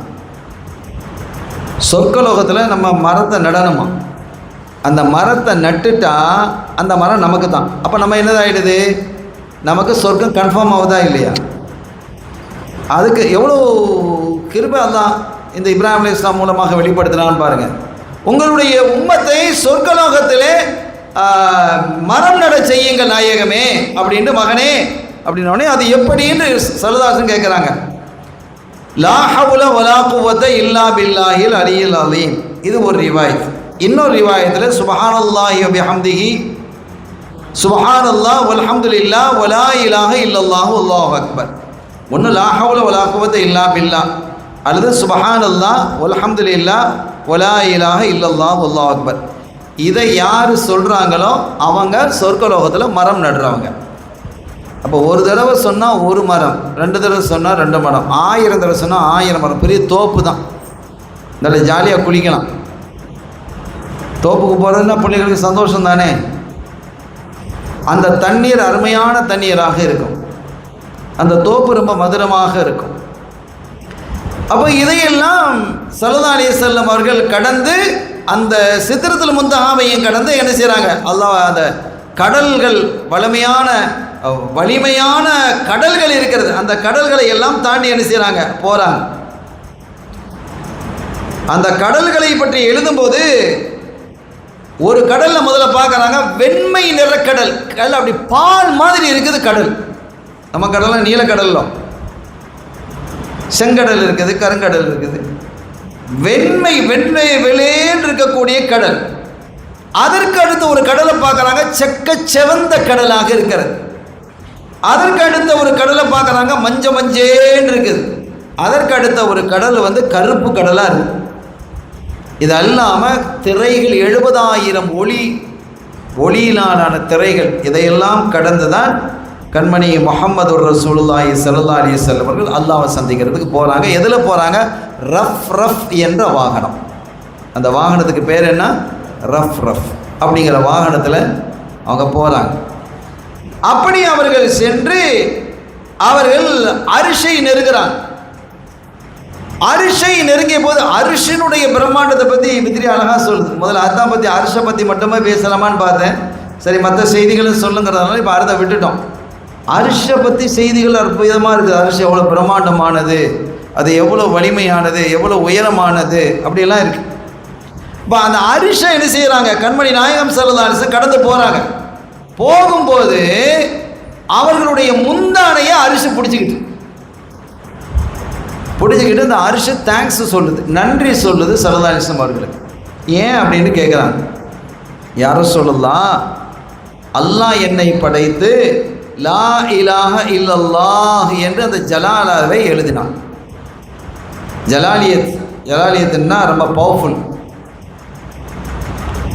அதை எழுதியதுக்கு அதை என்னால் தாங்க முடியாமல் நான் அப்படியே நடுங்கிக்கிட்டே இருந்தேன், துளும்பிக்கிட்டே இருந்தேன். கொஞ்ச நாள் கழித்து அதோடு சேர்த்து முஹம்மது ரசூலுல்லாஹ்ங்கிறவ எழுதினோம் அந்த அரிசில். அது ஜமாலியத். அதை எழுதுனதும் நான் அப்படியே சாந்தி ஆகிட்டேன், அமைதி ஆகிட்டேன். அல்லாங்கிறது பவர்ஃபுல் இல்லை, அதனால் அந்த ஜலாலியத். ஸல்லல்லாஹு அலைஹி வஸல்லம் ஜமாலியத்து தானே. அது ஸல்லல்லாஹு அலைஹி வஸல்லம் ஜலாலியத்து இருந்தது, அது ரொம்ப குறைவு. ஜமாலியத்து மிகைத்து இருந்தது. அப்போ அதை ஜமாலியத்து இருந்ததுனால நான் உங்களுடைய பெயரை எழுதிய அந்த ஜமாலியத்து என்னோட இணைந்ததும் நான் அப்படி கூல் ஆகிட்டேன். என்னுடைய அந்த பிரச்சனைகள்லாம் நீங்கி, என்னுடைய அந்த நடுக்கம் நீங்கி, அந்த துன்புதல் நீங்கி நான் அமைதியானேன். அதற்கு நன்றி சொல்வதற்காக நான் இவ்வளவு காலம் காத்திருந்தேன் நாயகமே அப்படிங்கிறான். இதில் ஆச்சரியமான ஒரு விஷயம், பிள்ளைகளுக்கு குறிப்பாக இளைஞர்களுக்கான ஒரு செய்தி என்னன்னா, அந்த அரிசிக்கு கீழே ஒரு இளைஞர் உட்கார்ந்துருக்கிறார். ஸல்லல்லாஹு அலைஹி வஸல்லம் ஆச்சரியப்பட்டு போனாங்க. அந்த அரிசிக்கு கீழே ஒரு இளைஞர் உட்கார்ந்துருக்கிறார், ஒரு இளம் வாலிபர் இருக்கிறார். ஸல்லல்லாஹு அலைஹி வஸல்லம் ஆச்சரியப்பட்டு கேட்டாங்க, இவர் யாரு? இந்த அரிசிக்கு கீழே இருக்கிறதுக்கான வாய்ப்பை பெறுறாரு. சொர்க்கத்துக்குள்ள இருக்கிறதை விட சிறப்பான பாக்கியம் அரிசிக்கு கீழே இருக்கிறது. நல்லா தெரிஞ்சுக்கிடணும். சொர்க்கத்தில் இருக்கிறது பாக்கியம், அரிசிக்கு கீழே இருக்குங்கிறது பெரும் பாக்கியம். அரிசிக்கு கீழே இருக்கிறாரு, இவர் யாரு அப்படின்னு கேட்கும்போது, யாருன்னா அது சூக்கும உலகம். அல்லாஹ் ஒரு காட்சியை வச்சிருக்கிறான். அப்போ ஜிப்ரீல் அந்த அல்லாஹ்வின் புறத்திலிருந்து பதில் வந்தது. அல்லாஹ்வின் புறத்திலிருந்து பதில் அசரீரி முழங்குகிறது. யார் ரசூலல்லாஹ், இந்த இளைஞன் யார் என்றால் தன்னுடைய பெற்றோருக்கு கெட்ட பெயர் வாங்கி கொடுக்காதவன். அப்போ அவங்க அம்மா வாப்பாவுக்கு நல்ல பெயரை வாங்கி கொடுக்கணும். யார் தன்னுடைய தாய் தந்தையருக்கு நல்ல பெயரை வாங்கி கொடுக்கிறானோ அவன் இந்த சொர்க்கலோகத்தில் உட்காருவான். இவன் யார் விட்டு பிள்ளைப்பா, இவன் இந்த சேட்டை பண்ணுறான், இந்த அநியாயம் பண்ணுறானப்பா அப்படிங்கிற பிள்ளையாக இருக்கக்கூடாது. மாஷா அல்லாஹ், அந்த பிள்ளைய பாரு, ஜமாத்தில் அவ்வளோ ஜமாத்தில் வந்து நிற்கிறான்ப்பா, சத்தம் போட்டு பேசுறதில்லை, சேட்டை பண்ணுறதில்லை, அழகாக ஓதுறான், அழகாக தொழுகிறான், பெரியவர்கள் கண்டா அஸ்ஸலாமு அலைக்கும் அப்படின்னு சலாம் சொல்கிறான், சலாம் முசாஃபா செய்கிறான். ஒரு பெரிய மனுஷன் நடந்து வர்றான்னா கையில் பிடிச்சி கொஞ்சம் அந்த இடத்துல கொண்டு போய் விடுறான். ஒரு பொருள் கீழே விட்டுட்டா ஓடி வந்து எடுத்து தர்றான். பாப்பா நீ கடைக்கு போகிற கம்மா இருந்துக்கிட்டு, ஒரு கிளவி கம்மா இருந்துக்கிட்டு, பாப்பா இந்த கொஞ்சம் பொருளை வாங்கி தான், போ கிளவி நீ போய் வாங்கிக்கோ அப்படிலாம் சொல்லாமல் இவன் போய் என்ன செய்யறான், வாங்கி கொடுக்குறான். யார் இந்த பிள்ளை? அட இந்த இவட மகன் அப்படியா, மாஷா அல்லாஹ் ஒரு அருமையான பிள்ளையை பெற்றிருக்கிறாரு அப்படின்னு சொல்ல வச்சா அந்த இளைஞன் எங்கே போவான்? அரிசிக்கு கீழே இருப்பான்டான். அல்லாஹ் நம் பிள்ளைகளே அப்படி ஆக்கி வைக்கட்டும். எவ்வளோ பெரிய விஷயங்கள் இதெல்லாம். இந்த செய்திகள் வரலாறும் இருக்கிறது, அதே சமயத்தில் படிப்பினைகளும் இருக்கிறது. நாம் நிறைந்த படிப்பினை மிக்கவர்களாக நாம் உருவாகிறோம். சாலிஹான நல்லடியார்களாக நம்முடைய பிள்ளைகளை நாம் என்ன செய்யணும், உருவாக்கணும். அன்பிற்குரிய பெருமக்களே, எனவே இந்த செய்திகள், நான் இப்போ சொல்ல வந்த செய்திகளையே ஒரு பெரிய செய்தி இருக்கு. நான் சுருக்கமாக சொல்லியிருக்கிறேன். அல்லாஹ்வை சந்தித்த செய்தியை நான் சொல்ல போகிறதில்லை இப்போ, ஏன்னா அது தனியாக சொல்லணும். அல்லாஹ்வை ஸல்லல்லாஹு அலைஹி வஸல்லம் சந்தித்த செய்தியை எடுத்துக்கொண்டால் அதை என்ன செய்யணும், தனியாக நம்ம சொல்லணும். அது ஒரு பிரம்மாண்டம், அது அற்புதம். அது அப்போ அந்த இவைகளை எல்லாம் பார்த்துவிட்டு கண்மணி முஹம்மது ரசூலுல்லாஹி ஸல்லல்லாஹு அலைஹி வஸல்லம் அவர்கள் அல்லாஹ்வை சந்திச்சுட்டு என்ன செய்கிறாங்க, திரும்பி தாயகத்துக்கு வர்றாங்க. அப்போ அந்த வானத்தில் எவ்வளவு காட்சிகள் இருக்குது, பூமியில் என்ன காட்சிகள் இருக்கிறதோ அதை விட பன்மடங்கான காட்சிகளும் அதிசயங்களும் ஆச்சரியங்களும் வானத்தில் குவிந்திருக்கிறது, வானத்தில் நிறைந்திருக்கிறது. நாம் எண்ணி பார்க்க முடியாத அளவுக்கு, கற்பனை செய்ய முடியாத அளவுக்கு அங்கே இருக்கிறது. சொர்க்கலோகத்தில் பாலாறு ஓடுது, தேனாறு ஓடுது, மது ஆறு ஓடுது, நீராறு ஓடுதுன்னு குர்ஆன் சொல்லுதா இல்லையா? ஒரு அழகான வசனமாக அவர் சூரத்து முஹம்மதுல ஸல்லல்லாஹு அலைஹி வஸல்லம். அப்போ அருமையாக அல்லாஹ் தஆலா அதில் என்ன செய்கிறான், அந்த ஆறுகளை பற்றி குறிப்பிடுறான். தேனே ஆறா ஓடுனா எப்படி இருக்கும்? பாலே ஆறா ஓடுது, இங்கே பாலா தண்ணியாக ஓடுது. பால் பூரா தண்ணியாக இருக்குங்கிறான். தண்ணியை கலக்கிறான். அங்கே தண்ணி ஓடுற இடத்துல பாலே ஓடுது. இந்த மாதிரி ஒரு நிலைகள், அப்படி பல்வேறு ஆச்சரியங்கள் அங்கே இருக்கிறது. அது உற்பத்தி ஆகக்கூடிய இடங்கள் ஆச்சரியம் மிகுந்தது என்று பல்வேறு ஆச்சரியங்களுக்கு உட்பட்ட செய்திகளை, நிகழ்வுகளை நம் இதயவேந்தர் காத்தமுர் ரசூல் முஹம்மதுர் ரசூலுல்லாஹி ஸல்லல்லாஹு அலைஹி வஸல்லம் அவர்கள் அந்த 7 வானங்களிலும் 7 வானத்தை கடந்தும் அவங்க என்ன செய்கிறாங்க, பார்க்குறாங்க. இவைகளையெல்லாம் நாம் உள்வாங்குவது என்பது கடினமானது. அது எப்படி இருக்கும் என்று நினைத்து பார்ப்பது என்பது முடியாத ஒரு காரியம். ஆனால் அல்ஹம்துலில்லாஹ் அதையெல்லாம் நாம் உணரக்கூடிய ஒரு காலம் வரும் என்றால் அது எப்போ, அதை நேராக நாம் அனுபவிக்கும் போது தான் நமக்கு தெரியும். ரப்புல் ஆலமீன் அல்லாஹ் ஜல்ல ஷானஹு வ தஆலா அத்தகைய பாக்கியத்தை எனக்கும் உங்களுக்கும் நம்மை சார்ந்தவர்களுக்கும் தந்தருள் பாலிப்பானாக. இந்த மஜ்லிஸை கபூல் செய்வானாக. நம் மக்களுக்கு அல்லாஹு தஆலா அருள் பாலிப்பானாக. இந்த மக்களுக்கு நல்ல ஹிஃபுதுடைய தன்மை அல்லாஹ் தருவானாக. இந்த பிள்ளைகளுக்கு சிறந்த ஹாஃபிதுகளாக அல்லாஹ் இந்த பிள்ளைகளை உருவாக்குவானாக. நல்ல சாலிஹான, ஆலிமான, ஆஷிக்கான பிள்ளைகளாக அல்லாஹ் நம் பிள்ளைகளை, சந்ததிகளை உருவாக்கி அவனால் அங்கீகரிக்கப்பட்ட நல்லடியார்கள் கூட்டத்தில் நம்மையும் நம்முடைய சந்ததிகளையும் இணைத்து வைப்பானாக. இந்த மஜ்லிஸிலே கலந்து கொண்டிருக்கக்கூடிய எல்லோருடைய பாவப்பிழைகளையும் மன்னித்து, குறைகளையும் மறைத்து, எல்லா நோய் நம்பலங்களையும் போக்கி ஆரோக்கியத்தோடு நீண்ட காலம் சுன்னத்துல் ஜமாத்தினுடைய கொள்கைகளை உறுதியாக நின்று வாழ்வதற்கு, வளர்வதற்கு வல்ல அல்லாஹ் தௌஃபீக் செய்வானாக. நல்ல மழையை அல்லாஹ் தருவானாக. பிஹக்கி ஹபீபிஹி ஸல்லல்லாஹு அலைஹி வஸல்லம். எல்லாம் வல்ல அல்லாஹ்வின் அருளையும் ஸல்லல்லாஹு அலைஹி வஸல்லம் ஷஃபாத்தையும் பெறுவோமாக. வாய்ப்பளித்தமைக்கு நன்றி. வஆஹிரு தஅவானா அல்ஹம்துலில்லாஹி ரப்பில் ஆலமீன். அஸ்ஸலாமு அலைக்கும் வரஹ்மத்துல்லாஹி வபரகாத்துஹு.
الحمد لله رب العالمين حمدا يوافي نعمه ويكافئ مزيدا وارحمنا يا كريم يا رحيم يا الله. اللهم صل على رسول سيدنا نبينا وشفينا مولانا محمد وعلى ال سيدنا محمد وبارك وسلم عليه. اللهم ارزقنا علم التوحيد وعمل اليقظه وتفسير الحسن خاتما برحمتك يا ارحم الراحمين. اللهم بما طلعناه من كلامه العزيز الامين هديه وانصر ورحمه منزل وبركه شامله فضل كاملا منك الى وعند سيدنا نبينا مولانا محمد صلى الله عليه وسلم ومن الى واحد من الانبياء والاولياء والعلماء والفقهاء والشهداء والصالحين احمد سيدنا شيخنا مالي رسول مدارك وعلى الشيخ صلى الله عليه وسلم وقائد رضي الله تعالى من اعضاء اولياء الله المؤمنين في هذه المرتبه الشريفه والصائر والقران العظيم الشرف والى مبارك رضوان الله تعالى عليهم اجمعين. ربنا اغفر لنا ولاخواننا الذين سبقونا بالايمان ولا تجعل في قلوبنا غلا للذين امنوا ربنا انك رؤوف رحيم. ربنا اتنا في الدنيا حسنه وقنا عذاب حسنه وقنا عذاب النار. ربنا اغفر لنا ولوالدينا ربنا رب ارحمهما كما ربياني صغيرا. صلى الله تعالى وسلم على خير حقه سيدنا محمد وعلى اله وصحبه اجمعين. سبحان ربك رب العزه عما يصفون وسلام على المرسلين والحمد لله رب العالمين. سبحان ربك رب العزه عما يصفون وسلام على المرسلين والحمد لله رب العالمين. سبحان ربك رب العزه عما يصفون وسلام على المرسلين والحمد لله رب العالمين.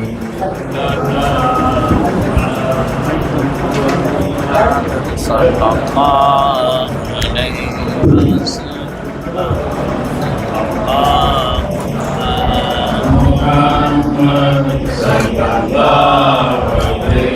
وسلم صلى الله على محمد يا ربي السلام عليكم ورحمة الله وبركاته. நாம் மஸ்ஜித் மீகாவில் விடை கொடுத்துக் கொண்டு நடைபெற்ற நான்கு வழிபாடுகள் கல்குடி தின வைபவ சன்மார்க்க சொற்பொழிவு தினமான இன்று கோலாலம் முதல்வர்களாக நாப்பில் ஹெச் ஆமதத்திற்காக ராணிமாவன் மகள்கி அவர்களால் வித்திரியாப்பூர் மின்னா பயணம் என்ற தலைப்பில் சன்மார்க்க சொற்பொழிவு இதே நடைபெற்றது. அல்ஹம்துலில்லாஹ். இன்ஷா அல்லாஹ் நாளை இரவு 8:45 மணி அளவில் நாம் மஸ்ஜித் மதரசா மதரசாவின் ஆசிரியர் மௌலவி ஹாஃபிஸ் முகமது துல்பிகர் அலி மாலிக் அவர்களும் நம் மாலிகுஸ் மதரசா முதல்வர் அல்ஹாஃபிஸ் முகமது ஹசன் அலி ரஹீமி அவர்கள் மஸ்ஜித் மீகா இமாம் அவர்கள் இரண்டு இமாம் ஆலிம்களுடைய சொற்பொழிவு நடைபெறும். அனைவரும் முன்கூட்டியே வந்து கலந்து சிறப்பித்து நற்பை நடைபெறுகிறோம். இன்ஷா அல்லாஹ் கல்துரி வைபவம் ஞாயிற்றுக்கிழமை காலையில் ஞாயிற்றுக்கிழமை அசருக்கு பிறகு மௌலூது செய்வோம். மகரிபுக்கு பிறகு திக்ர் மஜ்லிஸ் இஷாவுக்கு பிறகு சன்மார்க்க சொற்பொழிவு நடைபெறும். அஸ்ஸலாமு அலைக்கும் வரஹ்மத்துல்லாஹி வபரகாத்துஹு.